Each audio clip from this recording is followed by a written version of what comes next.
দেশের এক এক স্থানে তাপমাত্রা এক এক রকম, কোথাও অনেক তীব্র, কোথাও কোথাও সহনীয় পর্যায়ে। ভারত থেকে আসা লু হাওয়া এবং সূর্যের সরাসরি কিরণের কারণে 25 জেলায় তৈরি হয়েছে তীব্র তাপপ্রবাহ। Nurun Nahar Willy report.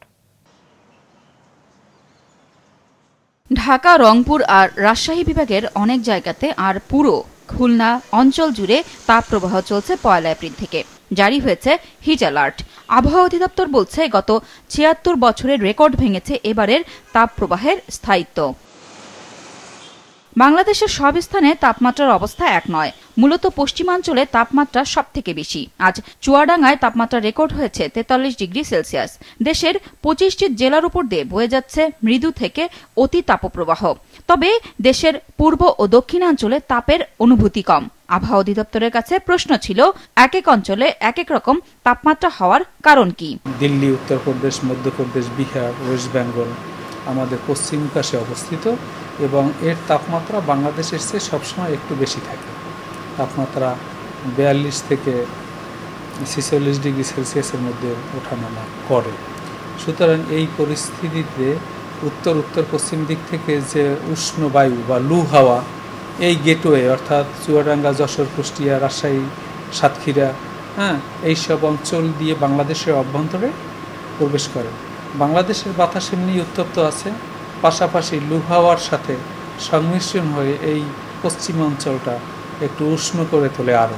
পার্শ্ববর্তী দেশ থেকে ভেসে আসা লু হাওয়াই একমাত্র কারণ নয়। এপ্রিল মাসে বাংলাদেশের আকাশ থাকে মেঘমুক্ত, তাই ভূমিতে সূর্যের কিরণ পড়ে সরাসরি, যেখান থেকে সৃষ্টি হয় তাপের। আকাশ যদি মেঘমুক্ত থাকে তখন সূর্যের আলোর প্রাপ্যতা সবচেয়ে বেশি থাকে। 8 থেকে 10 ঘন্টা সূর্যের আলো বাংলাদেশের ভূপৃষ্ঠকে উত্তপ্ত করে। ভূপৃষ্ঠের উপরেই তো বাতাস, সেই বাতাসকেও ক্রমশ উত্তপ্ত করে তোলে।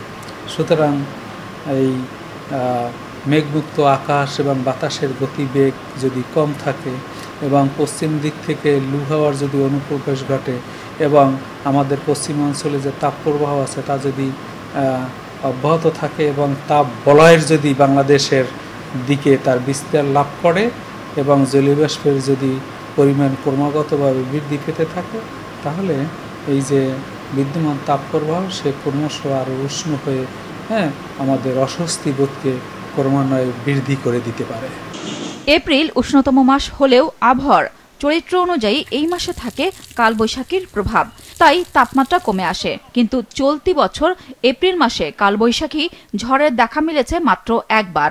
এপ্রিল এবং মে মাসে, বিশেষ করে এপ্রিল মাসে আমি দেখেছি যে গড়ে 9 দিন কালবৈশাখী ঝড় হওয়ার কথা এপ্রিল মাসে, কিন্তু 1918 সালের পর থেকে বর্তমান পর্যন্ত আমরা দেখলাম যে বজ্রঝড়ের সংখ্যা ক্রমান্বয়ে কমতেছে।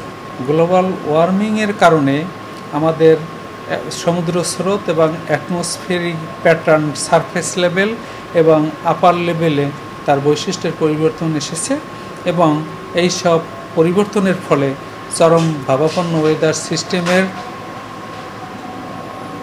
কবে তৈরি হবে, কোথায় তৈরি হবে তারও ব্যত্যয় ঘটেছে।